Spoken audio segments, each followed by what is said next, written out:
way low. bottom. Yeah, probably no one is going to show up, and that's cool.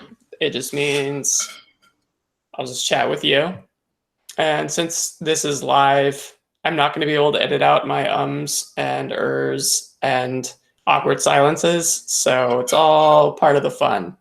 That was the only thing that, when we were talking about editing a few weeks ago, that was the only thing I was concerned about, is all my ums, ahs, and awkward pauses. You know what? We're human beings. Let's just give ourselves permission to and awkward pause. We're not professional radio broadcasters, so what do you want from us, Internet? You know what, Internet? What have you done for me lately? Well, there was that thing with BuzzFeed, but then Mueller's office issued a retraction, but then BuzzFeed stuck by their story. So I'm actually not sure where I fall on the internet right now. Yeah, okay, so that's at the top of my list of things to talk about, even higher than all things Spider-Man related. Yeah, so that was like whiplash, because BuzzFeed was like, oh, Trump is instructing his lawyer to commit perjury. We have an impeachable offense. Yes. Yes. Yes. And then Mueller's like, something in this is not accurate, but I'm not telling you what. It's like, you coy devil. Like, what do you have up your sleeve? I've heard like 3 different takes on this, and the one that speaks to my inner conspiracy theorist is, yeah, he has a new boss, and his boss is making him say this. Mm-hmm.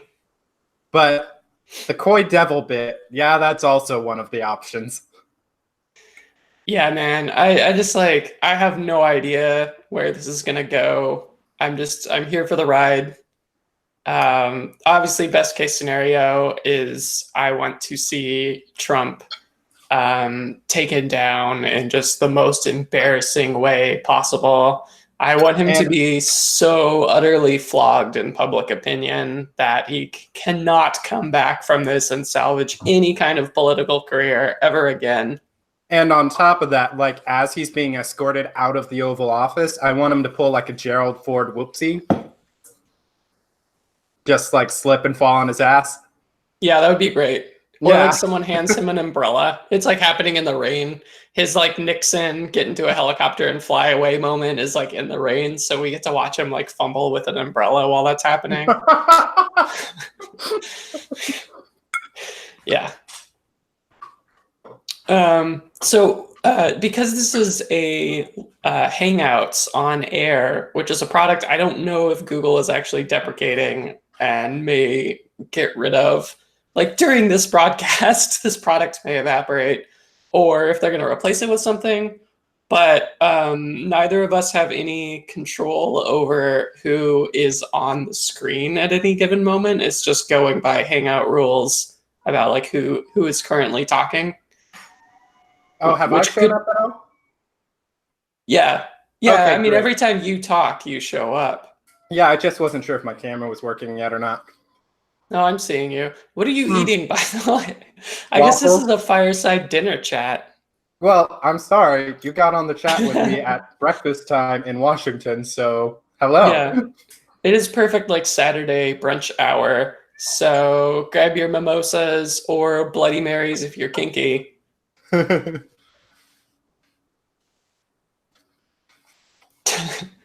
I'm sorry, I actually don't get the connection between Bloody Marys and kinkiness. I don't know. I just think Bloody Marys are gross, and I don't know why anyone likes them. That's just like my friendly, open-minded way of saying that I don't get Bloody Marys. But you know what? If you like Bloody Marys with like clamato in it, or however you get down, that's you, man. It's like, I mean, no one actually likes V8s, right? Some people like that is still on store shelves, right? People are drinking that, or that product wouldn't still be there. Maybe it's the same people who vote for Trump. Maybe. Yeah, and maybe they'll all die soon. I mean, V8 doesn't kill you, though, right? It's like vegetables. It's supposed to be healthy. I think it's just watered down ketchup or something. I think it's like the bologna. You know that myth about where bologna or hot dogs, depending on version of the myth, wherever that comes from, is like the scrapings from the factory floor at the meat processing plant. I'm pretty sure V8 is just like the ketchup bottling factory's runoff that they collect in their like V8 sewer system. So in theory, we could do the organic homegrown V8 by just scraping out like 3 bottles over the course of a year. Yeah. Okay. Or we just take like the crusty ketchup gunk that accumulates on the cap and we just like scrape that off and let it sit in water overnight. And I bet you, I will bet you that tastes exactly like V8. Just put a carrot in there for taste. A carrot garnish so you know it's organic and shit. Like a tiny little pinky finger carrot just hanging off the side.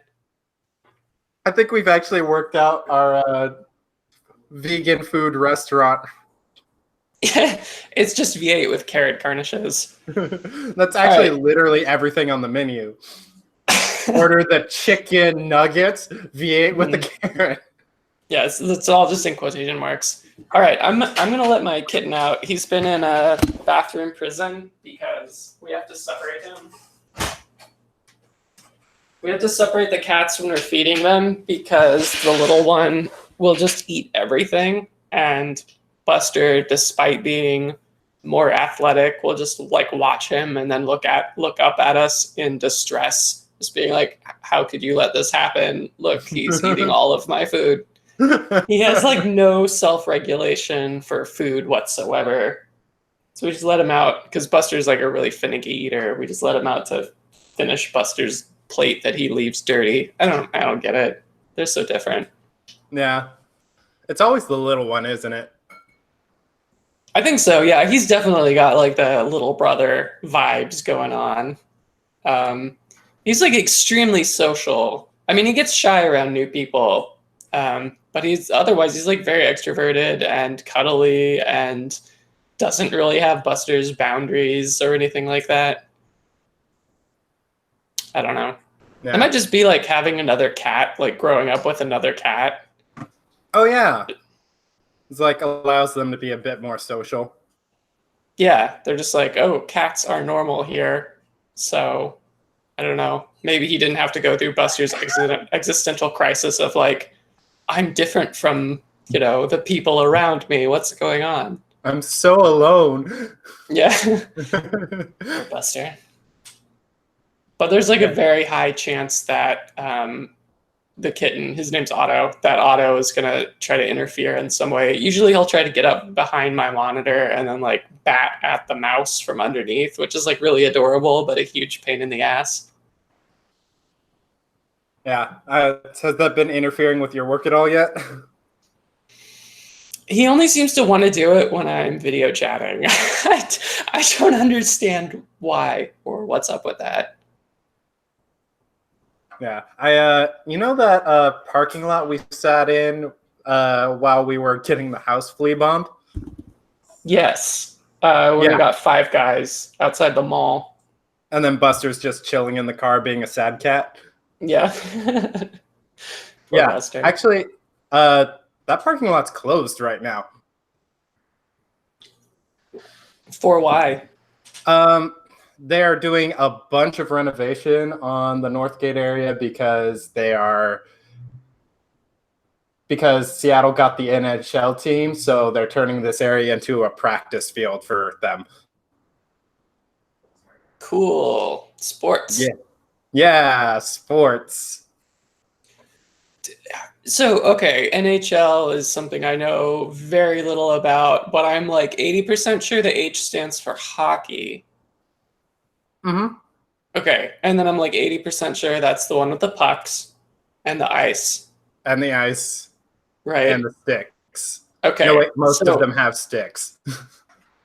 So Seattle's getting like a hockey team now, and that's new, right? So there's like a big hoopla about that. Yeah, I would have rather had the Supersonics back, but that's just nostalgia talking. That one is basketball. Uh-huh. Yes. Oh man, I'm Yeah, so good at sports knowing. you're 2 for 2 today. So, okay, all right. When I was a kid, it was all about the Mariners, and then it stopped being about the Mariners because they started sucking or they lost all their good players or something like that. And then it Combination of was, both. okay. Yeah, I And then stopped caring about the Mariners in about 2001, which was their last really good year. That year, they broke all win records for all of baseball. And some people will tell you they tied, but there's an asterisk next to that other team. It does not count. Okay. Yeah, so they did all that, and then they went to the postseason and immediately got their ass kicked by the Yankees. And I was just so done at that point. That's too bad. Yeah. Maybe the Yankees had angels on their side or something. That's the thing. That can happen. In Like, baseball. yeah, a child can summon angelic forces to win a sports team. Angels in the Outfield. It was a movie that happened. Hashtag millennial facts. I don't know. Oh boy. When are they going to remake that movie? You know what? I don't even want to get started with that. I mean, they could still use what's his face as the angel. It could be they could do a sequel. Yeah. I think they did a sequel. There was something I saw at a Blockbuster called like Angels in the Infield or End Zone or Outside or what sports place. Well, I'm glad they did that. I really hope it's End Zone because the obvious next move for that movie is pick a different sport. Yeah. Yeah. Yeah, it's like Air Bud rules. And eventually the franchise just gets to like little angels, little angies or something. I like the idea of the Air Bud rules being it's like, well, there's no rule a dog can't play basketball. Oh wow, there's no rule a dog can't play hockey. Oh wow, there's no rule a dog can't play ice capades. Which like I want to see that one. You would assume by the time they got through a few of those, like the National Golf League or something, would have the foresight to be like, all right, we got to put something in there that says that dogs can't play this fucking sport. I mean, I know it sounds impossible, but you'd be surprised. Golden retrievers are magic. It makes no sense. It's like the same golden retriever 3 times. He's the Bo Johnson of dogs, and I know that reference is going to be lost because it's both a sports reference and a 90s reference. Yeah. Bo Johnson was a very famous entrepreneur. No. Did I get his name wrong? I don't know who that is. See, I'm not who good at sports Bojangles either. is. Did you mean Bojangles? No, I didn't mean Bojangles. Okay. I'm a little disappointed.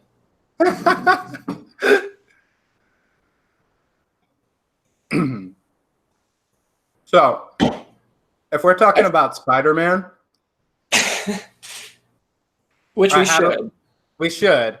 I'm going to send you a link for a quiz that we should both take before we talk about it, and you're going to have to bear with me. Okay. Is this a BuzzFeed quiz? Yes, it is. Okay. I like them because I'm usually happy with the result they give me.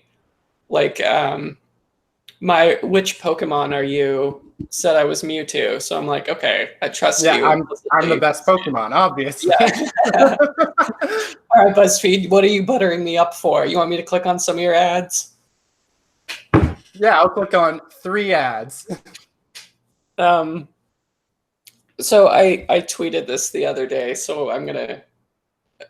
I think the overlap between people watching this or listening to it and people who follow the Now or Never Twitter is 0. Probably because I think both of those categories are empty. But 0. Right. So I'm allowed to do that.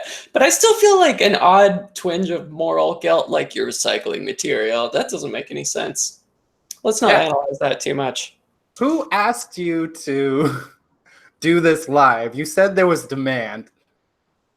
Oh, no, I made that up. It's like speak your own truth into reality or something. Keck. Yeah, I don't know. That whole thing. Perfect. No, Okay. well, like, okay. I do want to honestly respond that I have gotten the feedback. I want to talk back to you, which I've always interpreted to mean people want to correct or like throw in their own quip or something like that. So I'm like, all right, well, we'll see if anyone feels that strongly about it. Oh, it does say 3 people are watching now, and one of them is definitely me. Do you have this open in a tab? I don't. We have 2 people watching now. Oh my God. Okay, so hello, perfect strangers, or people who are bored now following from the Facebook link or something like that. Hi, Christine from the other room. Nah, man, she's at work. She works today. It's not even her. And I definitely didn't share this with my mom, so I know it's not 3 tabs that my mom opened, which otherwise would be a legitimate concern. Hey, if you're here, feel free to say something in the chat. Okay. What were we talking about? Oh, yeah. Okay. Yeah, I sent you this link, and maybe you can drop this in the chat if you want to, too, if anybody wants to do this along with us. What did you send the link to? I sent it to your Google Hangout. Okay. Yeah. Is that accessible somewhere? You know what? There you go. It's in the chat, too. It's in the chat? Yeah. No, it's in your chat. Oh, shit. Yeah. It's Ryan. Ryan's not my mom. Wow. Okay, thanks for clearing that up. You know, I always kind of wondered, ever since I always wondered. like, what if some people are actually other people, and what if they're all me? Okay, I'm gonna take this. This is a Disney princess one. Yeah, this is / Marvel superhero. Okay. Oh yeah. Wait. Shit. Okay. So before I take this, I remembered what I was gonna say. Ads. Well, okay, ads. I'm gonna totally lose it, and this will just take like 30 seconds. All right, I'm here. I was always really cynical about Twitter sponsored ads. Like every time I see one, I'm like, this doesn't apply to me in any way. There's nothing enticing about this. But the other day I found myself looking at a sponsored post for the headline was like, wow, you can wear these sweatpants outside even, or something like that. It was like, these sweatpants come with some like promise that you won't be ridiculed for wearing them outside. And then I was like, wait, why am I reading this thing about sweat? How did I get here? And then I realized I had followed a Twitter advertisement, and they finally got me, and they finally figured me out. They're like, you know what? This guy just wants to wear sweatpants all the time. So I actually had a similar thing where not exactly the same, where I was listening to an ad earlier this week for Reese's Peanut Butter Cups, and as it was going, it's like, wow, this is a really manipulative ad. They're trying so hard to get me to want a Reese's Peanut Butter Cup right now. I'm not following it. I'm really proud of myself. And then later that night, I saw a Reese's Peanut Butter Cup at the grocery store and really wanted it, and it was like, oh, fucking goddamn, they got me. yeah, it works even if you know exactly what they're doing. And also Reese's Peanut Butter Cups are just delicious. So I want now. So it's now working on me. Which is another part of advertising, is just being advertised to turns you into an advertisement. Yeah. Oh, here comes the cat doing some mischief. Hey, cat. The cat being scolded is going to be... I'm going to show off my cat real quick. Okay. No, he's gone. He's feeling shy. No, he went away. There's a scary man in the computer. My girlfriend was very excited about the possibility of cat. And then it went away. I'm going to try to make this happen. I don't want to disappoint Talon's girlfriend. He's going to look for the cat. He's like, I don't know why he's being so dodgy. I think he's like, there's like a ghost thing in the room. I can sort of hear his voice. Okay. All right. I got him. Look at this cutie. Oh, wow. He's so fluffy. Yeah, he's super fluffy. And the fluff is so soft, let me tell you. Look at this bushy-ass tail. All right, get out of here, little scamp. Okay. Eliza was pleased. Since we have Ryan here, credit to Ryan who gave us the name idea of Otto so that his name would be Automatics. I think he said that in like middle school or something like that, and maybe just by sheer vanity, it like always stuck with me. I might have missed this. What is this?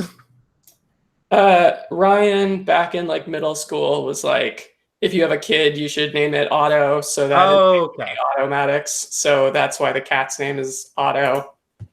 Got it. Okay. It's the And cat's Ryan that's credits cute. his dad. So that is a dad joke. So our cat is named after a dad joke, which I'm okay with. Yeah, speaking of kid names, yeah, I've been thinking about like what's a good one versus a bad one lately, only because I've been hearing parents out in public like talk to their like try to scold their kids, but the names they have for them are such a mouthful that it just sounds stupid every time. It's like Erasmus, come here, Erasmus. Uh, who names a kid Erasmus? I mean, unless that's a cultural thing. But if you're just like standard issue white dude, what's up with that? What? Anyway, name What's judgment. even going to be the nickname for that kid once he hits college or even middle school? Yeah, Earl?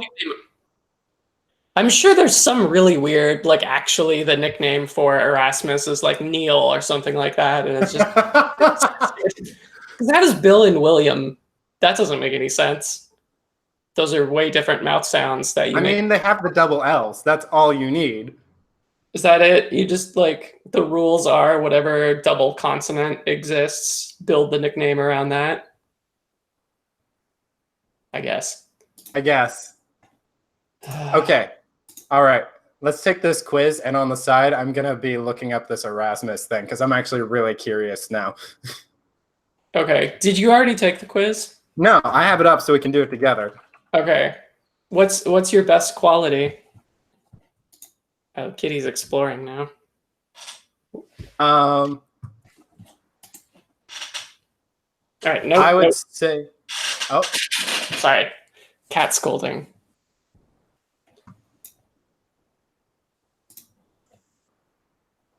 You know, I feel kind of embarrassed. Like, I'm not going to say how I'm answering these because I'm like, something feels weird about announcing my own self-evaluation. Do we want to swap share evaluations? Like you evaluate me, I'll evaluate you? No, because this is definitely designed to be a self-assessment. Okay, perfect. Well, I'll say mine as far as I go, and then people can mock me as they want. Okay. Yeah, I'm loyal. Okay, what superpower? Actually, I feel like we can talk about this one out loud because this is a pretty normal question. What superpower would you rather have? I'm okay with this one because it's a hypothetical. Yeah. I think marksmanship is a really lame superpower compared to all of the rest of these. Even Spidey senses? Like, Spidey senses is pretty... How useful is Spidey senses going to be in your day-to-day life? Well, wait, that depends on what version of Spidey. Because like in the Sam Raimi movies, it let you go bullet time, and that would be pretty cool to like Max Payne that shit and dodge bullets, or I don't know. That could Traffic. Yeah, I'm definitely going shape-shifting though. I keep looking for teleportation on here, and it's just not here.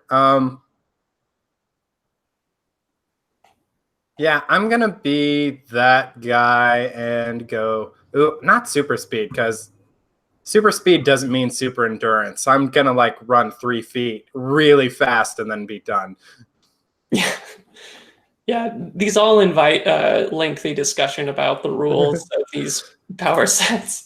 Yeah, I'm going to go with one that invites the least amount of discussion, telepathy. They also have super intelligence on here, but I think telepathy is just a better version of super intelligence. Well, I mean, you could hear everyone's thoughts with telepathy, but that doesn't mean you can think smart things about them. Although they would be kind of functionally similar if you just surrounded yourself with really smart people. Exactly. And then the really smart people would think you're brilliant because you're thinking of their ideas at the same time they are. Yeah. That would be really easy to exploit. I'm thinking, oh yeah, sorry, this is going to be a tangent, but this is all a tangent. Keep going. What men want? Have you seen the ads for that? No, I'm kind of avoiding it because I thought the first one was stupid. I have no assessment of the quality of either of those movies. I saw What Women Want so long ago, but I'm like, this one, they're doing another one of this. This one Yeah. gets another one. Who And are then, they? Why are they remaking a Mel Gibson movie? Specifically this one, but in general, a Mel Gibson movie. but to their credit, they did remove Mel Gibson from it, unless he has some kind of cameo. Oh, I bet you he has a producer credit on this. There's no way he doesn't. I mean, I'm almost sure he's going to get money from it somehow. So, um, yeah, but in the movie What Women Want, he could overhear a female dog. I think it was like a poodle or a Pomeranian or something like that. I always thought that was really weird. Like, wait, just like a female of any species, can he hear like as long as there's some kind of sex division, he can hear. I don't know, that's so weird. What about seahorses? That movie would make such. I would love that movie if it started off exactly the same and then just took a diversion into Dr. Dolittle about 20 minutes in. He learns no lesson. He starts talking to animals and he helps the world. Yeah. I've got like a million questions. Like what about like transgendered people and animals? I mean, I don't like what are the rules here? I mean, I'm not trying to like take this to I don't know. But I feel like before rule sets, I would enjoy that. See, this is why I like manga, is because the first 10 chapters of anything is explaining the rules. And then you just get to play within the rule set for the entire rest of the story. And I realize that's really specific to me and probably not what anyone wants to see out of their media, but it's what I want to see out of my media. There's definitely an audience for that. Faith and Ryan have both jumped ahead of us, and Faith got Ant-Man and Rapunzel, and Ryan got Elsa and Loki. Okay, so we have to catch up real quick. Fuck. Okay. Not real quick. Let's keep diverting. We're great. Wait. Although I do, once we're at the end of it, want to talk about what is the same between Elsa and Loki. That seems a bit of a stretch. There is like a moral ambiguity there, because they're both kind of like I mean, they kind of switch between like villainy and heroism. Loki's a little more villainy, Elsa's a little more heroism. Although by because like Disney universe time, she was kind of a villain for longer. Yeah. Okay, next one. Favorite school subject. I was gonna say I like this one because it assumes that we're currently in school. I mean, who else would take BuzzFeed quizzes? Where's the button for I'm goddamn 30? I don't see that button. Oh my, yeah. Someone, I ran into this old man in the printer room in my apartment complex a couple of weeks back, and he asked me if I was still in school. I'm like, no, I'm 30. And then he asked me what that had to do with it. And I was kind of offended. Yeah, I mean, you could go back to school. You could be doing you could be like halfway through your PhD or something like that. Yeah, I realized he was probably saving a bit of face there, but it didn't make me happy, and that's what all conversations should do. Right. That should be like on a card you hand people. It looks like you're about to initiate a conversation. Here's what I'm looking for. All right. Favorite Marvel character? Groot, right? It's Groot. I mean, I like Groot, but like Doctor Strange is pretty cool. Black Panther's pretty cool. I like Vision just because, like, my favorite on Star Trek: The Next Generation, I love Data because he was like so pure of heart and curious and just wants to be human. And Vision's that same thing except Marvel. Yeah, exactly, and like way more powerful. I don't understand why Data didn't have like phasers built into him or something, or maybe he did. Like maybe every time he was like, "I am fully functional," you thought he was talking about his dick, but really he was talking about he can like shoot phasers out of his hands or something. It's probably phasers out of his dick. That's why he never used it. Oh yeah, that totally makes sense. Uh, I'm gonna go with Vision because Vision's a little more interesting to me. Um, Biggest weakness. I'm also just seeing their names together. It occurs to me that Doctor Strange and Scarlet Witch, have they ever shared screen time? No, Uh, not yet. I And I'm want pretty that to sure she happen. got dusted. Well, And he yeah. got dusted. Well, they're gonna I mean, they're Yeah, gonna I be know. But quantum you know, reset. when they undust, there's going to be like 10 minutes left in the movie. Yeah, yeah. But I mean, they're gonna make more Doctor Strange movies, and Scarlet Witch is getting a TV show, and we've already seen a trailer for another Spider-Man movie, and he is currently a sad Uh, cloud somewhere on an alien I'm planet. I'm really looking forward to that Spider-Man movie, mostly because they seem to be just as cagey about Mysterio as I want them to be. Yeah, it's cool. In the synopses I've seen, it's like new hero Mysterio shows up, and anyone who's read the comics or seen any of the cartoons is like, yes, hero. Haha. And you know there's gonna be a moment where everyone who's like dragged their not super interested partners to the movie when like Mysterio is exposed. Surprise, it's me and I'm a villain and shenanigans the entire time. There's gonna be like a collective, everyone turning to their partner and being like, "Oh, they got you!" And that person's gonna be like, "No, this was super obvious, even from the trailer." See, I actually had a moment like that in Into the Spider-Verse. Like, this is jumping ahead of us a little bit, but his uncle being the Prowler was one of those moments for me. Yeah, yeah. Well, my moment there was like, it was Donald Glover in that other movie. Yeah, I do kind of want to see Donald Glover actually be the Prowler at some point. Oh yeah, totally. I just want to see Donald Glover in anything. Anything. As Yeah, I anything. still need to watch Atlanta. I know. So good.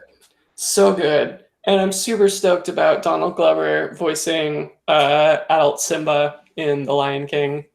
Um, the casting for the like CG live action Lion King has kind of won me over to a kind of hesitant optimism from Yeah, me my too. previous stance of why are you making computer animals be the whole movie? They could do it. Billy Eichner is the best person they could have picked for Timon other than Nathan Lane. Yeah, and Seth Rogen as Pumbaa. I mean, just all of their casting decisions so far have seemed perfect. Ugh. I'm I'm sure they like put a lot of money into testing, like how do we win over the millennial cynics who are tired of us just putting out the same movie over and over again, and Yeah, it paid off. I kind of hate them because they did it. Mm, you bastards got me. You bastards got me. Were we doing something? Oh yeah, We were Disney doing something.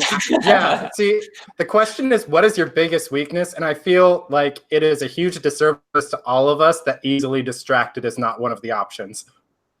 Yeah. Oh geez, but oh, I have so many to choose from.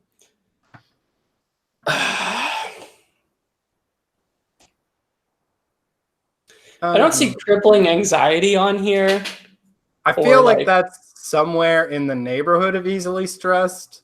yeah, It's like the little bar between easily stressed and insecure. I do feel like I'm bringing some perfectionism to this question and trying to choose the right question, but I'm going to do easily stressed. Yeah, I think I'm gonna jump over to stubborn because maybe not as much of a problem recently, but in the past. Uh-huh. Yeah. Okay, Star Wars. Let's talk about Star Wars. Man, I don't want to say Kylo Ren, but Kind of Kylo Ren. yeah, watching Kylo Ren is like, oh, that was definitely me in high school. I mean, obviously not the competence or badassery, but definitely the like, oh, I just want to be Darth Vader. You don't understand me. I I feel Did Solo make you like Han Solo less? I don't know. I had trouble the whole time looking at Han Solo in Solo and thinking of him as the same character. Like, I was just having trouble doing that to my brain. So to me, they're totally different characters. I can't like connect them. Yeah. See, I guess that's my problem is I actually somehow managed to connect them, and now it's just kind of a blight. Although, again, Donald Glover as Lando Calrissian, pretty good. Yeah, I mean, again, Donald Glover, everything he touches turn to gold. I spent a while trying to talk myself out of putting Kylo Ren, but here we are. Yeah, I think I'm going to jump down to Obi-Wan, just apropos of nothing. He's like too good for this shit. Dies in the first movie. I'm just laughing at what's your favorite genre of music? Disney is on here. Of course it is. Yeah, that's a bit of a softball. Let's not spend too much time on this. Classic rock. Boop. I'm just going to feel like alternative because it's so all-encompassing. It could be anything. Something that's not one of these. Yeah, it's an alternative answer to any of the ones you've provided. Perfect. All right, I have to take issue with one part of this questionnaire that that seems to be consistent, which is that there are 10 answers, and it's a 3x3 grid. So there's just one hanging off the end here, which seems like a really easy problem to fix by either adding 2 more questions. So I feel like, was this questionnaire not quality tested? Did you not look at it afterwards? Or is it like for mobile and it's not arranged that way in the same grid on mobile? Yeah, No, it's arranged like that on mobile too. Design issues. Yeah. Okay, I'm just gonna... You picked perfectionist, right? What did I... Oh, I put easily stressed. Oh, but okay. The grid shenanigans is stressing me out, so it still applies. All right, let's rip this Band-Aid. We have 2 more questions. Let's do it. All right, where would you like to visit? I'm going to put Iceland. I've been to New Orleans. I've been to Disneyland. I've been to New York. Haven't been to Tokyo, New Delhi, or London, or Hawaii. Paris would be cool. I've been to Yosemite a few times. It is cool. Favorite Disney sidekick? Most of these aren't the good sidekicks.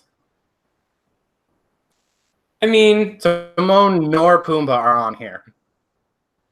I feel like it's got to just be Baymax or Genie, right? Those are like the 2 obvious.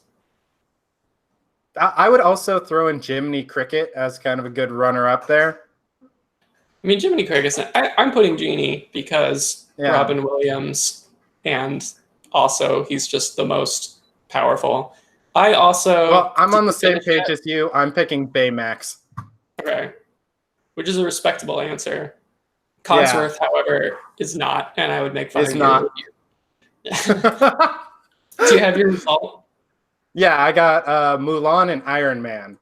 Oh, nice. I also got Elsa Loki.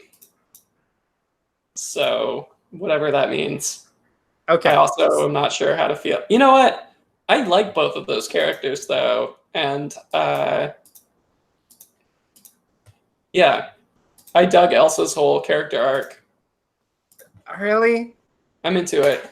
Okay. Yep. Your word means a lot to me, and I have to tell you a secret. I still haven't seen Frozen. Oh, man. Well, I mean, it's not a perfect movie, but I do think it's definitely worth watching. Based off of the reaction from the room, I'm probably going to see Frozen soon. Yeah, dude, you got to watch it. I wasn't a huge fan of Olaf. I don't think Olaf was the character that I was supposed to like. But I liked the sister relationship being the focus. I liked their. I mean, I don't think it's as sharp now, if you see it now, as if you had seen it when it came out. The way that they subverted some of the Disney standard tropes might not feel as fresh, but I still The version definitely kind of does that. Yeah. Yeah. One thing that might also damage my enjoyment is you saw that like 30-minute short before Frozen short that was before. Yeah, which movie? The Dia de los Muertos movie. Yeah. They didn't play it at my theater or by the time I went out to see that movie. Coco. Coco, thank you. Yeah, that's because enough people had complained in the first week that they took it off. Yeah, and I heard complaints from it, so I was going into it expecting to watch like a half-hour, uninteresting. It was an ABC special, and they just decided to shove it in front of a movie. Well, I'm glad they took it down or stopped airing it in front of the movies because I feel like Disney and Pixar has like a really strong. There's a lot of affection for their shorts. Like the shorts are almost loved more than some of the movies sometimes. So you'd hate to see that kind of reputation get damaged. Yeah. And that was a big part of it for me, too. Actually, one interesting thing from when I was in the theater, there's one little girl in the audience who was very vocally excited about Frozen and very disappointed when that part ended and Coco began. And that's really funny. That is the most I have disliked a 6-year-old girl. It's just like, hey, we watched your thing. Watch our thing. This might just be me betraying my own misanthropy, but for some reason, like kids being hurt, not like seriously hurt, that's obviously horrifying, but like not getting their way, or like I don't know, something like funny physical comedy shenanigans. For some reason with kids, it's super hilarious. I think it's just because of how taboo it is. Like you're not supposed to laugh at like a kid falling down or something. And I don't in real life, but if I see like an animated GIF or something, like a kid getting owned during a pillow fight or something, I just am filled with such like kind of. So you get to feel safe about a pillow fight because it's just like a boof to the face and then they're fine. Yeah. No, like again, not serious. Like I don't want to see anyone's like legs getting broken or any. I like. Have you seen Mother? I don't want to spoil Mother. Let me look it up. I don't think I have, but I feel like I should know what it is. You should watch it. Don't read spoilers. Just watch it. It will disturb you, and you will be mad at me for making you watch it. But it's totally worth it. Really excellent, phenomenal Darren Aronofsky movie. Top notch. Super disturbing. Never gonna watch it again. Okay, great. Yeah, I actually think I spoiled myself on the thing just enough to not kind of know how weird it turns. And I am really down for weird movies. Have you seen Perfume? Sorry, what was that? Have I seen what? Perfume? Perfume? Mm-mm. Okay. All I can say is just watch it. It starts off wild and gets wilder. Okay. Yeah. Cats running around being weird. I'll add it to my list. Yeah. You'd be the second person I've recommended this to. All right. Number 2. That's poop. On the subject of movies, Christine and I just watched both of those Fire Festival documentaries. Have you heard about those? No, I haven't. Yeah, so about like how terrible the Fire Festival turned out last year. Yeah, there's 2 documentaries. Yeah, Hulu did one and Netflix did one, and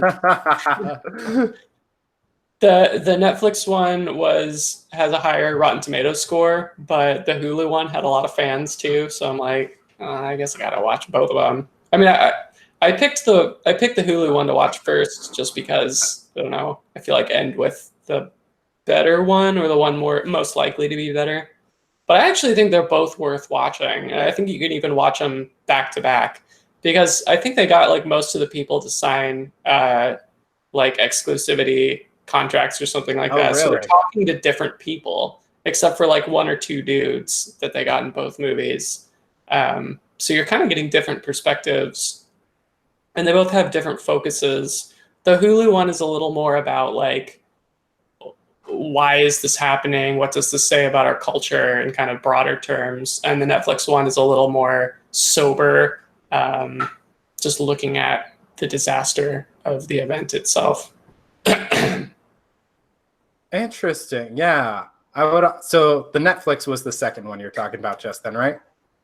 Yeah. And I Yeah. actually recommend my watching order. I think watch the Hulu one, and then if you dug it, watch the Netflix one. Yeah, that actually sounds like the right watching order because you kind of get the build up off the Hulu and then you get the finale off the Netflix. Yeah, yeah. And the Hulu one's a little more like zippy. Like the Netflix one is a little more dramatic. The Hulu one is a little more like lively, poppy, stylistic music and faster cuts and everything like that. It's kind of a better narrative arc. All right. Oh, I did just find the nickname for Erasmus. What was It's that? it's Elmo. Called it. It's gonna be Yeah. something that makes no sense. Yeah. The 4th century Saint Erasmus was also known as Elmo. Okay. Now I'm a little torn about naming your kid Erasmus because I think Elmo is a legit awesome name, but everyone will associate it with the Muppet. And that Muppet is kind of terrible. Yeah. I mean, give him 5 more years. I figure he'll descend into obscurity soon. It has to be soon, right? Elmo? I don't Yeah. know. Man. Elmo might be here to stay. Oh no. Almost forever.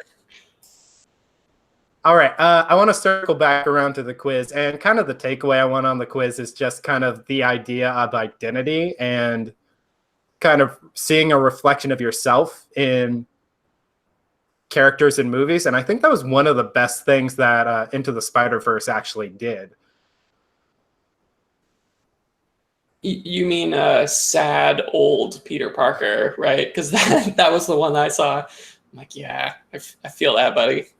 Oh, I just meant in the terms of giving everyone options is like, Oh, yeah. and this is something that Lord and Miller tend to do a lot in their movies is they're like, anybody can be the chosen one. You just have to go for it, basically. Yeah. Yeah, that happened in the Lego movie too. Yeah, which is really interesting. Did you hear they had an interview a while back where they were talking about what specifically they're trying to accomplish with the Lego movie? No. Okay. It was supposed to be deprogramming for The Incredibles. Oh, okay. Yeah, that works. Yeah, whereas go for Oh, it. go ahead. Yeah, where The Incredibles is all about we have these very special people, and the special people should be like messed with by the unspecials. And the Lego movie's like, what? Yeah, Literally the only thing you need is to just be told you're special. Yeah, no, I like that better. That is kind of a problem I had with Incredibles is like, well, some people are just born better in every way and are like objectively superior. Which like that is true about say like X-Men too. But with X-Men there are downsides and there's like social ostracism, which I never really bought the emotional weight of the social ostracism in The Incredibles. Because there it was like conveyed a little more like petty and had this like like Randian overtones of like they just hate you because you're better than everyone. And I felt like that's what the narrative was kind of pushing to. So it's a little more palatable in X-Men for me. Yeah, because, well, I mean, a part of that is because in X-Men, it originally came from the idea of actual, very real social oppression and racism. And they were looking for a parallel to kind of talk about that in comics. And sure, comics were very lowbrow then, but they can at least try to talk about it. They can fail, but they can try. And the characters having that heart to them of intention in how it was originally written actually helps them sell the point a little bit better even when they fail. And Incredibles just didn't have that intention behind it. Yeah, I mean, I think I still like both of the Incredibles movies. I thought they were good. They had a lot of like really positive emotional weight from like the family stuff, and so I think that was still like really valuable. But it, it just had that like nagging, like was a little. I mean, I don't. Maybe I'm a little too progressive for this or something. I still think it's really great. I still think everyone should watch it, but yeah, when the blogosphere, is that a term people say anymore, or was that like distinctly early 2000s? When Let's the just go with it. blogosphere erupted, talking about how libertarian or Randian or whatever read the Incredibles movies are. I still like. I mean, I can't argue with you, but I still like it. Yeah, like I still like it, but if at some point I have kids, the choice between the Lego Movie and the Incredibles, which one I'm going to show them first, is pretty clear. Well, you gotta show them Incredibles first, right? If the Lego one is deprogramming, you have to program them before you can deprogram them. Yeah. Or is the Lego Movie just going to inoculate them? I feel like it's like whatever message you get last might. It's like, oh man, I almost made a really terrible analogy. Hey, let's see what's happening in the chats. If I say it's like sperm whales, are you going to know what I'm talking about? And I don't have to. No, and you're going to have to describe it, and I'm really going to want to hear it. And the fact that you said sperm whales at all kind of commits you to telling me. No, because I didn't flag this video as inappropriate, and I looked at the Google like family friendly guidelines, and there's nothing in. I didn't see anything in there about foul language. Really, which was my main concern. But it was definitely like no like sexual content. And I'm like, okay, I can't talk about sperm whales. We did just talk about Data's dick like 20 minutes ago. That's true. That's more anatomical. Well, it is a sex organ. Yep. No, I'm going to get flags. Oh, well. Faith says she saw the Netflix one and it was crazy. I agree. It was crazy. Very culturally relevant for this little moment in time. And Faith also submits the joke, "Tickle me, Erasmus," which is, I like that. That's hilarious. And then I'm going to start, inspired by that comment, I'm going to start calling Elmo Erasmus, which like automatically makes me like mentally like relate to that character on a more formal level. Like we're not friends.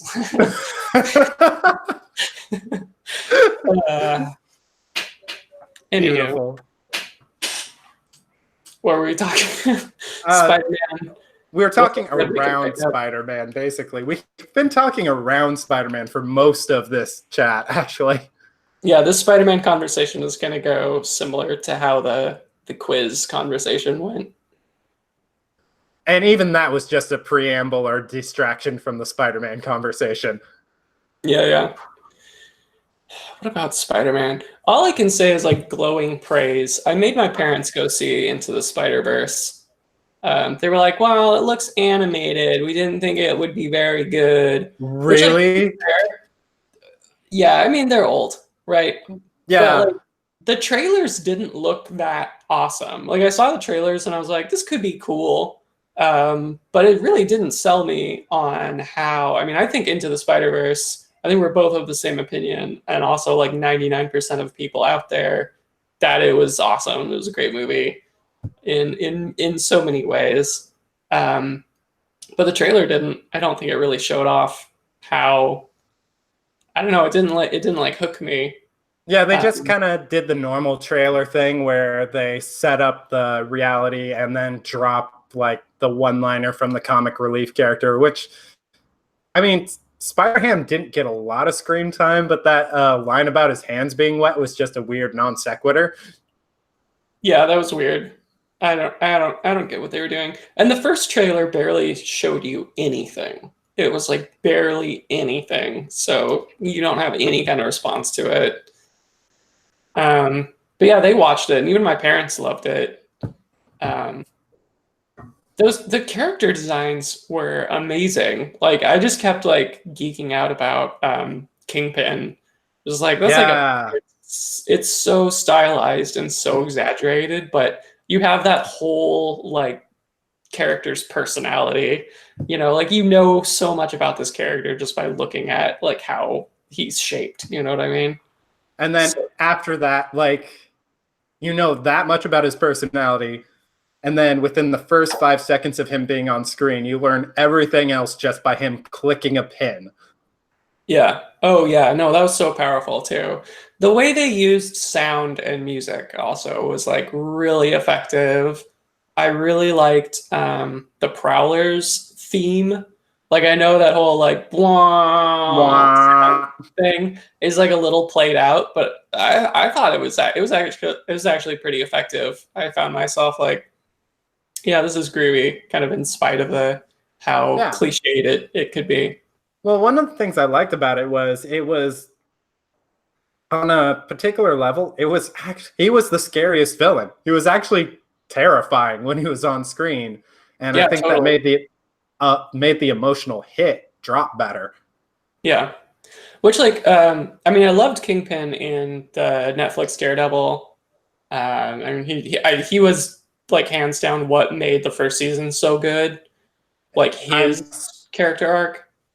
I'm still working on season 3, but I don't watch any of that. I don't watch yeah, Netflix stuff anymore for some reason. I just like I watched the first like 3/4 of the first episode of Jessica Jones season 2. Even though I loved the first season of Jessica Jones, I just like I'm not doing it. I don't know. the villain just wasn't as powerful in the second season. What I really liked about the second season of Jessica Jones was that it seemed to be in kind of an extended conversation about how women relate to each other in a family. So about mothers and daughters and sisters. Mm. Yeah, that's interesting. Yeah.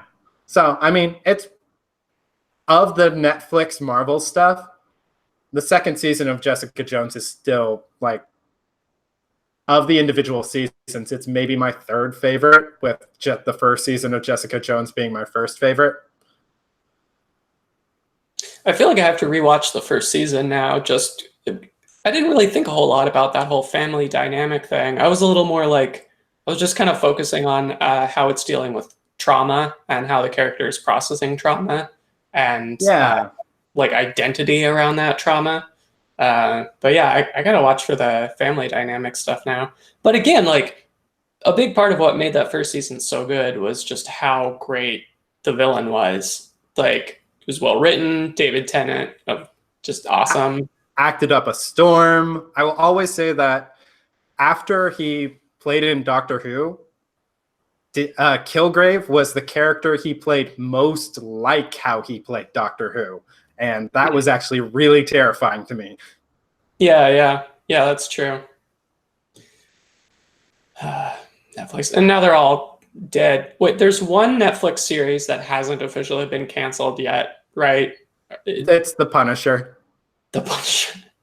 I didn't even watch the first season of The Punisher. Yeah, me neither. Like, it completely dropped off my radar, and I'm actually really uncomfortable with The Punisher in this day and age right now. Like, particularly as a protagonist. Yeah.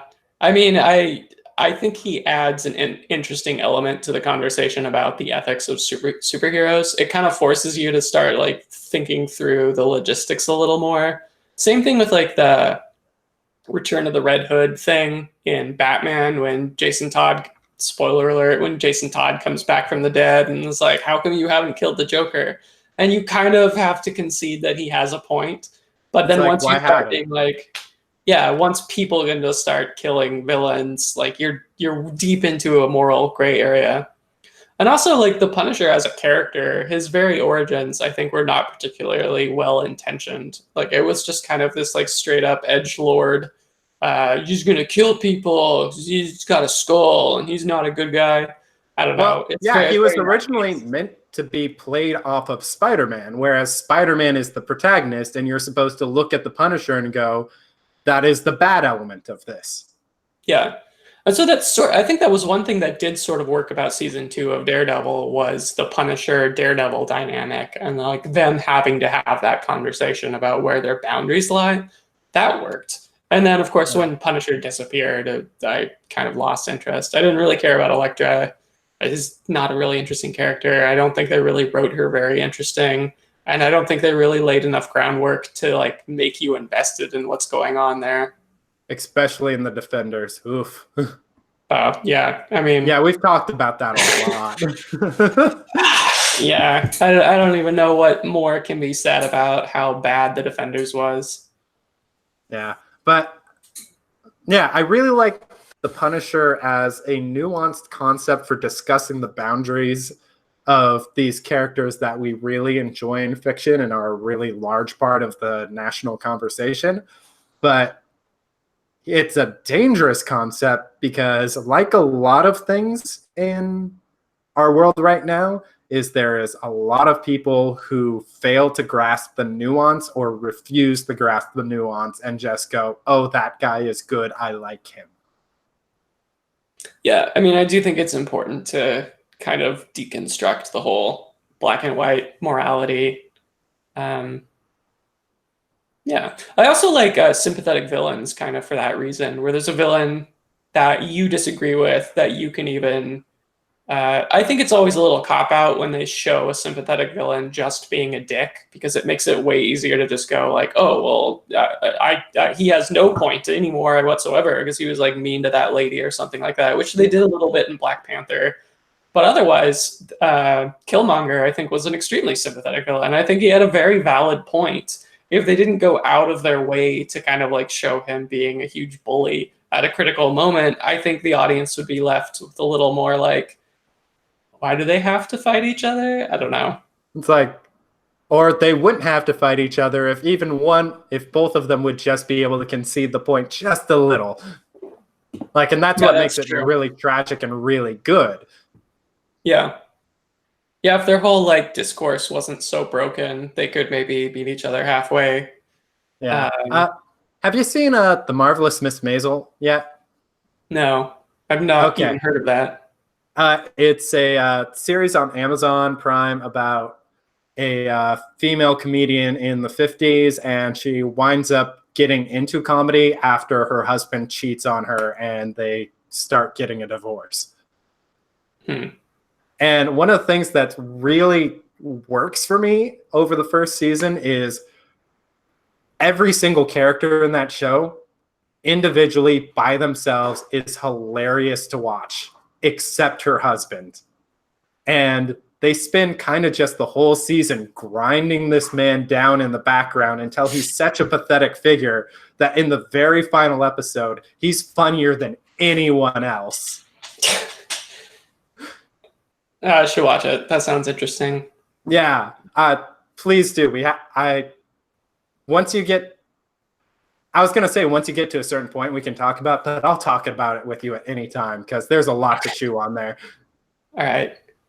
We just watched the first episode and a half of what was it called? It's like vignettes following kind of a handful of characters. High Maintenance. Have you heard of that? No, I haven't. It seems to be pretty good. I was really into the first episode. First episode really hooked me, and Christine fell asleep to the second episode, so we're on pause, like in the middle of the third act there or something. Wait, I'm reading a synopsis right now. So this is about a marijuana dealer, but is each individual episode from the point of view of one of his clients? I don't know. That could be the case because, well, not necessarily, because in the first episode, it kind of hopped perspectives a few times. But maybe the focus is kind of like the emotional centers around a different client. I don't really know how it's all going to play out or like which characters are going to come back or anything like that. But it seems to be doing a similar thing to, there was that Netflix series, Easy. It seems kind of a similar format. Yeah, I really like that format. And if and when I finally do a story, that's the format I want to work in, is vignettes that aren't about a specific character, but all surround the people around a specific character. And that way you kind of build out the world a lot while still very slowly building up this one story in the background that eventually kind of takes over. Yeah, I mean, I think it's a pretty cool format. I'm into it. Although you do spend a bit of time with the weed dealer. I don't think his stories dominate either of the episodes I've seen. But he's definitely not like in the background. I mean, he's in the background for the scenes he's not in. Did you ever read Lone Wolf and Cub? No. I haven't read that. Okay, so it's essentially a manga that's in a bit of a similar format to that, about a disgraced samurai traveling around feudal Japan with his infant son, and it's essentially like that, kind of a bit like a Western too, where each individual story is a stranger comes into town, the lone wolf. There's a problem having to do with specific characters. The stranger is a big part of that story, fixes the problem, leaves town. End of story. Yeah, I mean, I've definitely read the Wikipedia article for that, and I've seen it on enough recommended reading lists. That's on my list. I think if you wanted me to read it, you could probably talk me into bumping it up. But as it is, I don't know when I'm going to get to it. Yeah, the only thing that makes it a less than absolutely recommended for me is it's a bit hard to find. Like, I'll usually dig it up at a library or just find one volume or so at a bookstore. There's a lot to it. I think it's easily 16 volumes at least. So there's a lot to chew on there. But I'd bump it up a spot or two. It's really good. Cool. Yeah. Oh, so in like 20 minutes, Trump is supposed to give some kind of live announcement or something like that. I am so dreading whatever that is. Yeah, I mean, from what I've seen, it's expected to be like a deal pitch. I don't know why he can't just talk to Pelosi and Schumer to give whatever pitch he has in mind. Because Like, the answer is no, obviously. yeah, like he's clearly doing some kind of douchey move or something. I mean, He's tried every one of his normal douchey moves about like trying to go behind their back, and he's been stymied at every single turn. So now he's literally just trying to shove it in front of the entire nation at once, which he already tried. yeah. Ryan says his last emergency announcement was "I'm still right." So yeah, I mean, I don't want him to declare a state of emergency, but that's kind of what we're all like. Don't do it, bro. We're just clenching our buttocks left and right. Like, what I want to happen. No, not what I want. But if he declares a state of emergency, what I want to happen is immediately after that, Mueller comes on the air and goes, okay, yeah, you know that thing I said about the BuzzFeed article? It was actually 100% right. I just kind of had to. But anyways, let's impeach. He just does like a gotcha, bitch. That'd be good. Oh yeah. Speaking of sympathetic villains that get completely undone by like going out of their way to expose them being douchey. Not Trump. He's not sympathetic. The screenslaver from Incredibles. Incredibles 2. Have you seen Incredibles 2?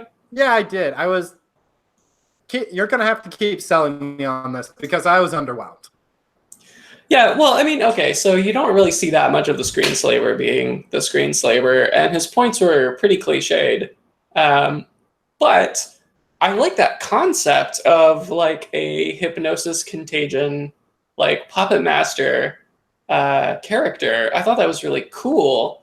And I thought if they like legitimately played the sympathetic villain angle, I'm trying to like get you to question how enslaved you are to your media devices kind of thing. I think there would be a way to do that where you have like something on the boundary between a sympathetic villain and an anti-hero. But then they like completely undermined that by just, giving the character hidden motivations or something. Well, Yeah, that's definitely true. I think another aspect to it is maybe something like that plays a bit better if you have more time to develop it, which I think you could develop something like that over the course of a movie and even over the course of a superhero movie. I think what stops it from working in The Incredibles is it's a team superhero movie and you have 5 characters to deal with. Like, you have to go a lot simpler than that. Yeah. I just want someone to do another version of that, like basically that character in some other medium, like not actually connected with that property. Um, I'd like to see that explored a little more. Yeah. Well, if I find a comic that has that in it, I'll point you that direction because I'm All right. sure somebody's had that weird idea. It's kind of Like, I'm like, almost keep going. well, I was gonna say it's kind of like how like I want a version of Magneto in the X-Men is grade A, like sociopath, douchebag, unquestionably. But he is sort of right. Like humans have tried to destroy mutants so many times. Like they clearly need to kind of band together and realize that they are under attack. Like there is an element of truth to it that to make that character so compelling. So I want to see a version of not Magneto because I think to present Magneto that way is to kind of miss the point of the character. But I want to see a version of that basic story where Magneto is treated a little more sympathetically, where he's not just an out and out sociopath, but someone with questionable methods. Mm. So I think there might have been some interference from some crossovers and stuff, but I think there's a Magneto solo series written by Cole and Bunn that could probably answer some of that for you. Hmm. You'll have to send me a link or something when this is over. I gotta Yeah, check. I'll have to dig it up. I felt like that probably had some chance of existing in some form, so I thought I'd bring it up. Yeah, probably like that kind of take on Magneto really spun out of the Uncanny X-Force series that was running for a while, which is one of my favorites. I finally got it on my bookshelf. And where it's a series where Wolverine's running a kill squad and it's very like moral gray area of yes, we are oppressed. Yes, there are very bad people out to get us. Do we get them first? Yeah, the And whole preemptive strike thing is that is kind of an interesting question. yeah, and that series really spends 50 issues just really grappling with not just the morality of that, but the trauma that acting on those impulses actually takes out on you. Hmm. And it considers it from a lot of different angles, and that's why it's one of my favorite series. But one is single issue that I really like is in an earlier issue, Magneto actually finds out what they're doing. And Magneto's kind of one of the quote unquote good guys at this point. So he could rat them out to the world and just bring their whole thing down. But instead, he asked them for a favor. And this kind of plays into a version of Magneto that I think gets harder to play straight the further we get along in years, because one of the core aspects of Magneto is that he's a Holocaust survivor. Mm-hmm. And the further away we get from the Holocaust, the harder it is to go. It's like, wait, how old is he again? But basically, yeah, Magneto just asked them to go find one of the SS generals that held him back in the day and just kill him. I don't see why Magneto wouldn't want to do that himself, though. Right? He It has a seems, vengeance boner. yeah, the way they kind of describe it is that it's like a really kind of emotional thing for it, and he doesn't feel up to doing it himself. And I think it's a really well played, powerful issue. Hmm. And I think it's one of the better versions of Magneto, and I think it's why like Magneto in the years after that comic kind of touched back on that single moment. Yeah, that's interesting. I think that's good for making him more sympathetic too, by showing a little vulnerability, a little like emotional vulnerability on his part. Yeah. I'm going to reread that after we're done here. I'm definitely not going to watch that Trump address. Yeah.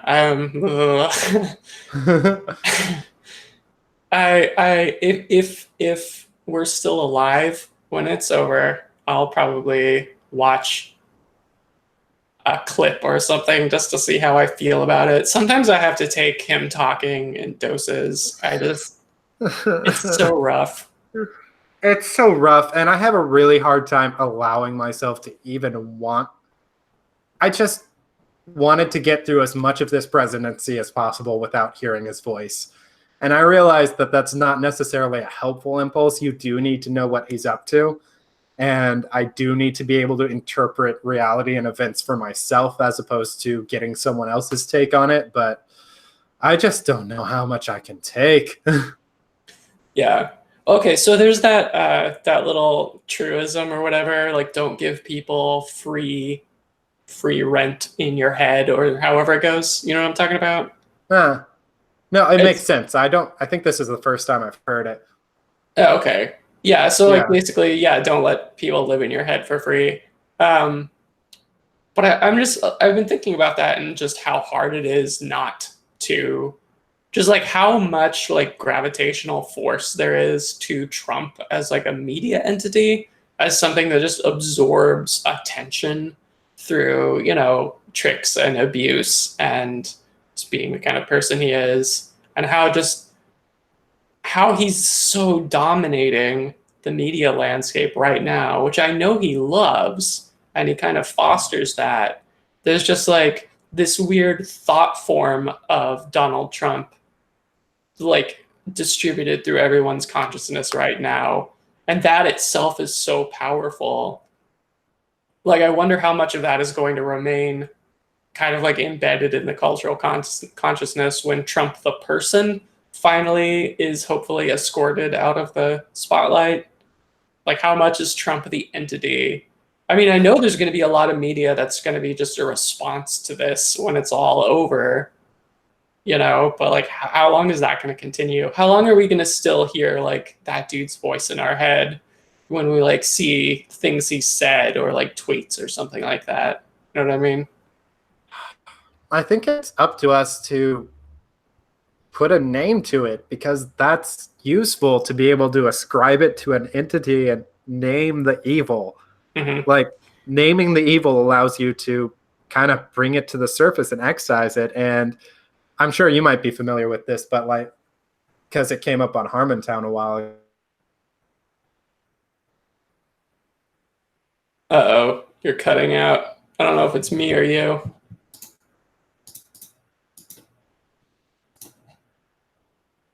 Are you froze or am I froze? Looks like you froze.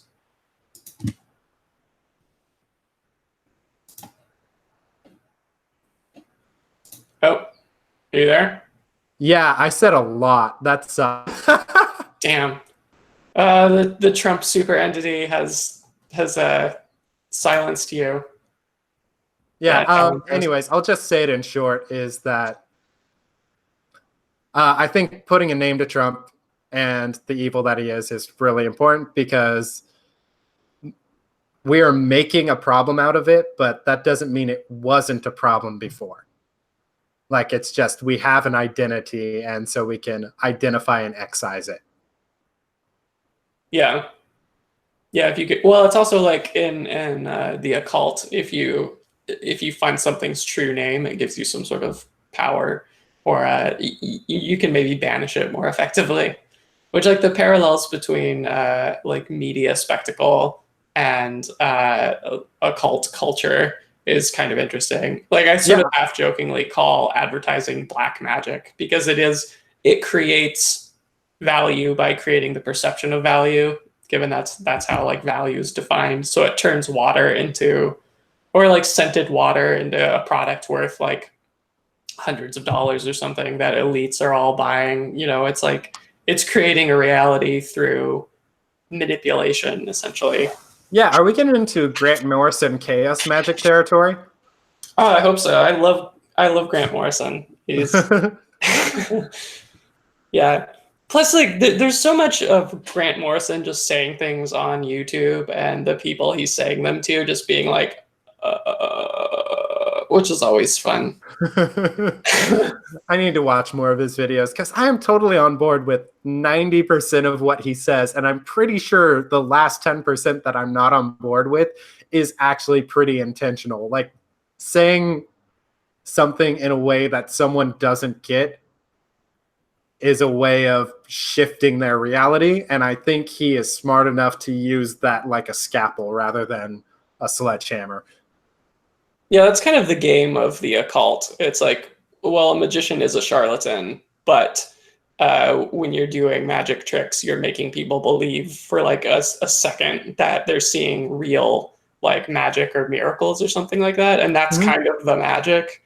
Like people who know that they're paying to see an illusionist who's calling themselves an illusionist, or like Penn and Teller, they're like, what we do is fake. You know, they had that whole like bullshit series and stuff like that, and like James Randi. There's like even like a thread of skepticism with stage magic, but they still get you to live in a world, a perceptual, like subjective world where magic is possible, even though you know rationally that that stuff doesn't exist. Have you seen Fool Me yet? Was that the James Randi biopic?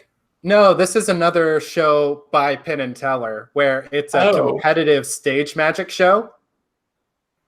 Oh, that sounds kind of rad. I'd watch that. Yeah, and how they judge it is basically whether or not they can, using their intelligence, understand what the stage magician is doing. Interesting. Oh, And that sounds really cool. Yeah, one of my favorite bits off the show is that they get a lot tougher on people who claim to have some real power. And Penn will call him out right there, like he has set aside $1 million of his own money, and every time someone claims to have real power, he just pulls out an envelope and says, "Tell me what's in the envelope now." That's great. Yeah, I mean, I do think anyone who's like out and out, like, no, this is real, I have actual legitimate powers, ooh, like totally needs to be called out. Like, that's not cool. But if you kind of do it with like a wink, and it's just kind of part of your stage persona, but you're kind of like clearly doing it in a humorous way. Yeah. I think that's cool. But yeah, if you're like, give me money because I can perform legitimate miracles, well, you're just a liar. Like, that's not magic, that's deception. Yep. Anywho. I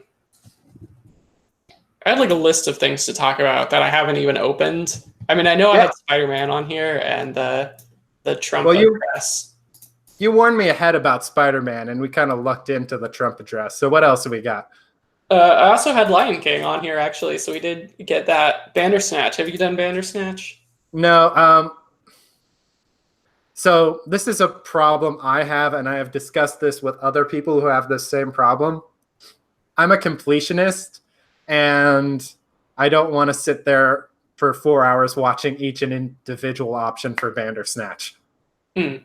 Okay, so actually, Bandersnatch knows that you want all of the endings, and without really spoiling, there's kind of a meta-narrative to Bandersnatch, where kind of as you're playing,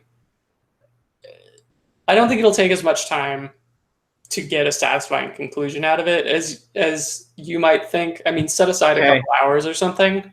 I definitely think it's worth going through. But don't worry about that like choose your own adventure series like time commitment. You know what I mean?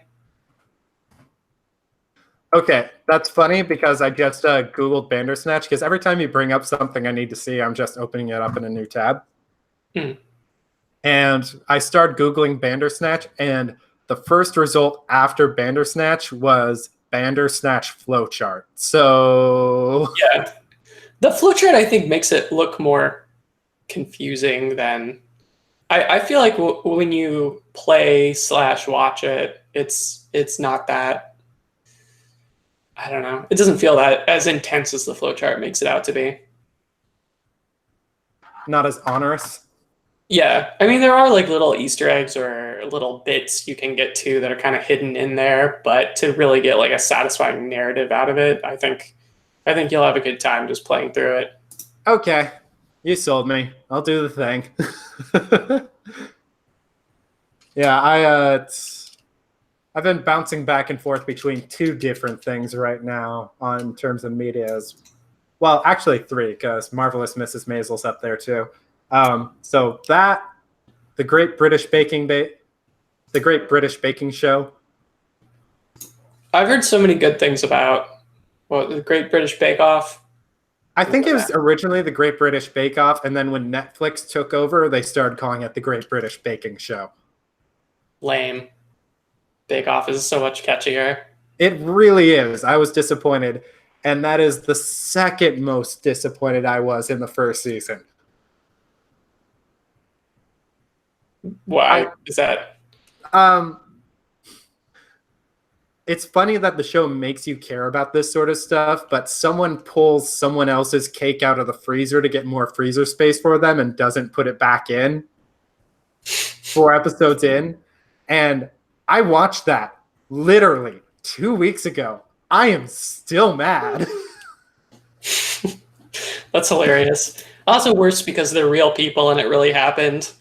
Like, you can't just be like, I'm just going to give myself a break from the narrative and emotionally distance myself from this event because it's Stu Disturbing. Like, that happened to a person. That happened to a person. And apparently, I will have to follow this up with the warning for anyone listening, which is the 4 people, you, me, Ryan, Faith. Yeah, don't get too invested because the person who did it got a lot of hate mail and it wasn't great. Oh, no. Yeah, internet backlashes, it can destroy people. Ryan said that Betty Crocker copyrighted Bake Off in the U.S., so they had a good reason is that for what it. happened? Yeah, that's a weird combination of words to copyright, but I mean, I guess if you can do it, you'll probably make money off of it. Thanks, Betty Crocker. Thanks, Betty. Faith says she can't watch British baking television because she immediately wants cake and it becomes a real problem. True that. I feel like that's like food shows in general. I'm like, I want that. I'm gonna go get that. Pause. You know, it's weird for me because I've been like, I try to treat my eating where I stay roughly on a diet for 6 days, and then I have 1 day each week that is like, 3 burgers for me. Mm-hmm. And a pint of Ben and Jerry's. Mm-hmm. You reminded me I have some Ben and Jerry's in the freezer. Thank you. I've done that too, where I've like tried to stick to a strict diet and then have like a cheat day. And the one thing I will say about it, in its favor, is it really makes the cheat day a lot more fun. Like, it like fetishizes it, like that denial. There's like a weird BDSM relationship you get into with food. Like, the indulgence feels so naughty, and you're just like, like, yeah.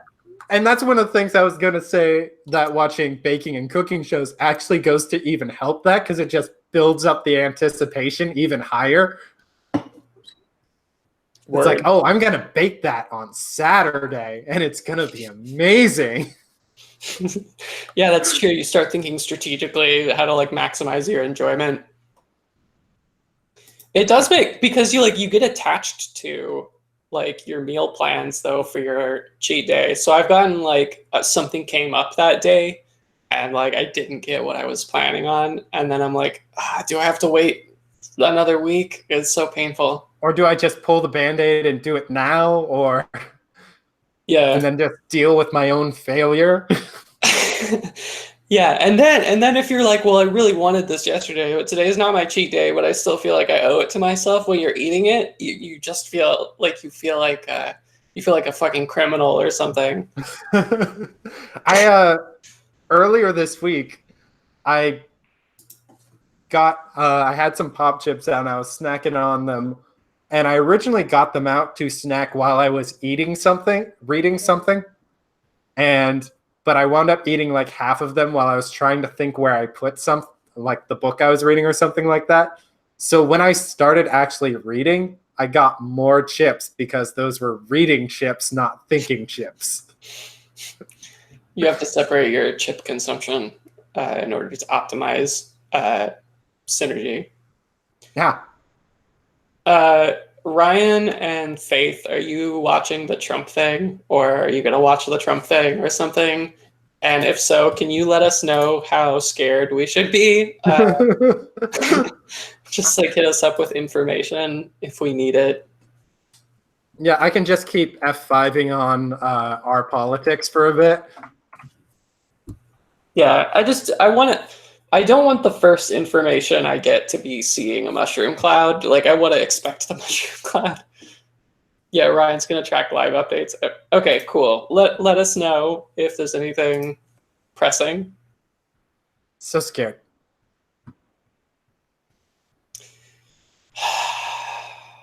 Okay, I'm not going to talk about Trump anymore. Yeah, no, I'm shutting this tab. This tab is making me sad.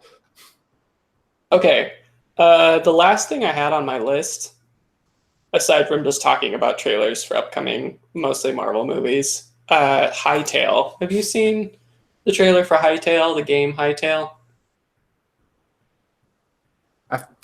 Okay, we're having a really productive chat because we keep talking about things that the other person hasn't seen yet. Oh, nice. Yeah, so Hightail is like, it looks like Minecraft 2.0, but it's actually made by a modding community. Or originally they were like a modding community or a Minecraft modding, and now they have like a big server with all these like modded Minecraft games they're running on it. So it's like people who intimately know Minecraft and modding Minecraft and how to like give the modding community what they need because they are the modding community. But the trailer looks amazing. Like, it really looks like Minecraft, only better in every possible way. I'm super stoked for this. Can you send me the link? Because I have tried maybe 4 different times in the last minute, and I keep coming up with furry stuff. Oh, it's Hytale. I'm a little happy that I made you look at furry stuff. Hold on a second. I'm going to drop the link in the chat. Oh, Faith says they bumped Trump back an hour or up an hour. Wait, up is closer, but you wouldn't say bumped down. Bumped down. Maybe you would. I don't know. You know what? I think you just say bumped instead of bumped down. They pushed it back. There we go. Yeah. We use a different metaphor. He's still trying to find the right wig for the occasion. Should I make some popcorn or something? I don't know. I don't know. I don't know how like cynically detached I want to allow myself to get. Yeah. But also popcorn is just a really great comfort food. So either way. Yeah, it's that or a bowl of cereal for me when I just need to feel a little bit better. Okay, yeah. So since you brought up cereal, because I've been looking at this the whole time, 1 second. I got to plug, because I think I cut this from episode 2 with Michael. He asked me what product I would want I can't remember if I cut it out or not, but this is Love Crunch. You can get the big one at Costco, but I'm now seeing it at the Publix's around here, so I think it's like hit major grocery stores. But what I love about it is it's basically all of the not healthy stuff from Special K's all combined into like one cereal. So you get the like really substantial, tasty granola bits. There's bits of chocolate, and it's got the red berries. And I would love to get a Love Crunch sponsorship. That would be so dope. Because I genuinely love this product. But like, it's so delicious. But it's very self-aware. Like, part of what I love about this so much is just how self-aware the branding is. Like, it's almost to the point of being like mildly pornographic. It's got this like dark and just like the typeface that they've chosen, all the hearts and stuff like that. And I'm looking at not the box that you had up, but one of the different boxes. I think this might be a peanut butter flavor. Yeah, this is dark chocolate and peanut butter. It's just kind of a deep chocolate brown packaging, but there's an orange gradient like glowing out of the heart. And I only have one description for this. I'm going to call it sex lighting. Yeah, it's like they're definitely using the branding approaches that they usually take to like sex products to push this cereal. Like if you put this next to like some like condom branding, you're going to see some parallels. But it's also just super delicious. The peanut butter one is good. And even though I really love peanut butter, I like the classic dark chocolate and red berries one more. Okay. I mean, they're both super tasty. But if you're going to try one, I say get the dark chocolate and red berries. All right. So I think we're about at the point where I need to wrap up a bit. So what I want to do is I want to challenge you to give me a 30-second soundbite for what the sponsorship ad would look like. And then we can wrap up. Okay. I'll say about it. Today's chat sponsored, not really sponsored, bots, pseudo-sponsored by Love Crunch, the tasty, delicious cereal that's got all the good bits of the competitors that we can't name because it's an official advertisement, but doesn't really pretend to be actually healthy, so it's more honest. And you know what you're getting, and you'll love it. Jeremy, can you tell me a little bit about some of the crunch inside the Love Crunch?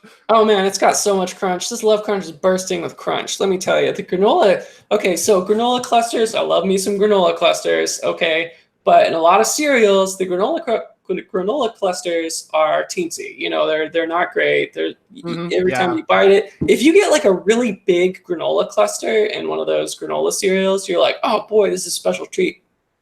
This is like mostly substantial. I know I like special granola treats. Clusters. Everyone likes special. You know what? Treat yourself special with Love Crunch. For real, I think though, we just did it. I think we nailed it. That's a wrap. Love Crunch, give me money. Money. It's non-GMO, if you give a shit about that. USDA organic, which may or may not mean anything. It's 100% recycled paperboard. Paperboard? Wait a second. Paperboard? Who says paperboard? I mean, I'm sure that's more. It's not like the box, stock. right? Yeah. Also, they don't mean the cereal. So, and I'm vegan, so I love me a cereal that is delicious that I can eat. Yeah. I'm looking for like whole grain. Yeah, whole grain, whole oats, cane sugar, whole wheat meal. I was noticing, what was it that said? I think it was like Chex Mix or something like that. On the package, it was like, one of our top 3 ingredients is whole grain or something like that. Oh, no. Like you're just like looking for the healthiest thing you're allowed to say, just so that if someone's looking at the Chex Mix, I don't remember for sure if it was Chex Mix, but it was something like that. The Chex Mix or something else, or like the Doritos. So you can go like, well, this one's a little healthier, so I'm sure it works. Yeah, I've been feeling lately that, because my original diet was, I'm pretty sure, was gluten-free, but I've internalized, not gluten-free, so this is what I'm actually going to talk about, was low carb, but like I've internalized it and not had to really like reference the actual diet that I was getting this off of for a while. And I feel like somewhere in the last couple of years that the way that everyone has started advertising their products as gluten-free has gotten me confused to the point where I'm like, oh yeah, I'm gluten-free, right? Not low carb. And it's really annoying because I'm pretty sure I'm screwing up my diet 90% of the time. It's only partially my fault. I love gluten. Yeah, gluten's great.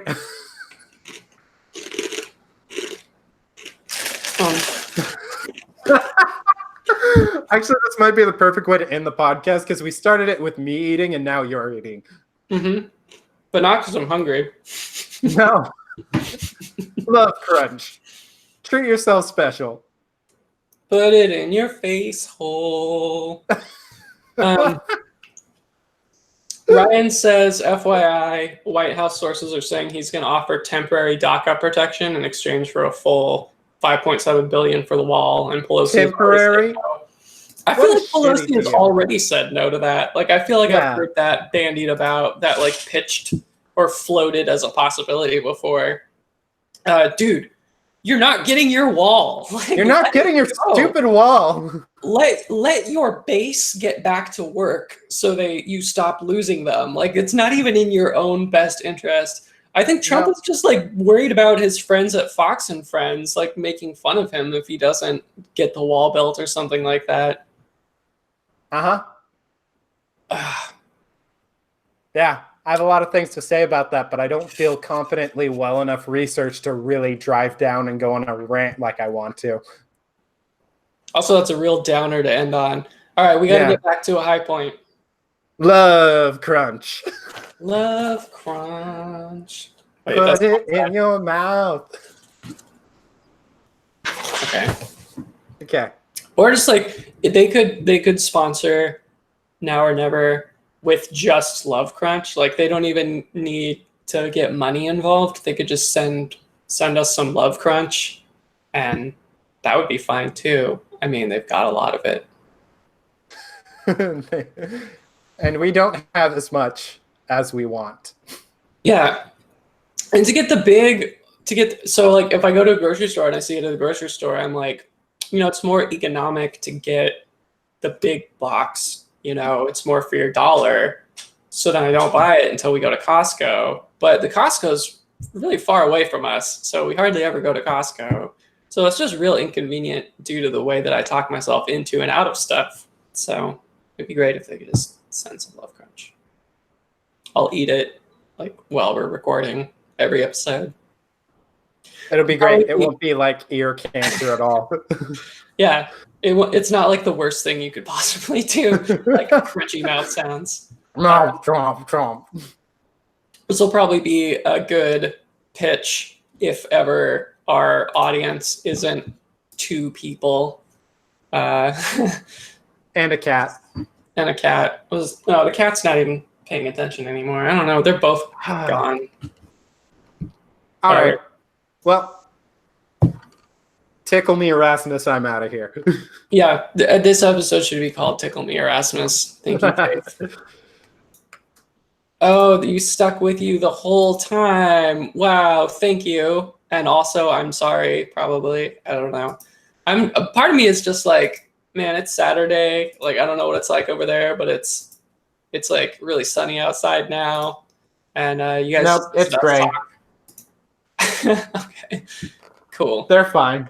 It's good to be inside. There's like 45% chance you sold an entire box. Cool. So like we're like social media influencers now, kind of, slightly. Anywho, they even paused reruns of The Office, and The Office still holds up. That's not like an empty statement to make.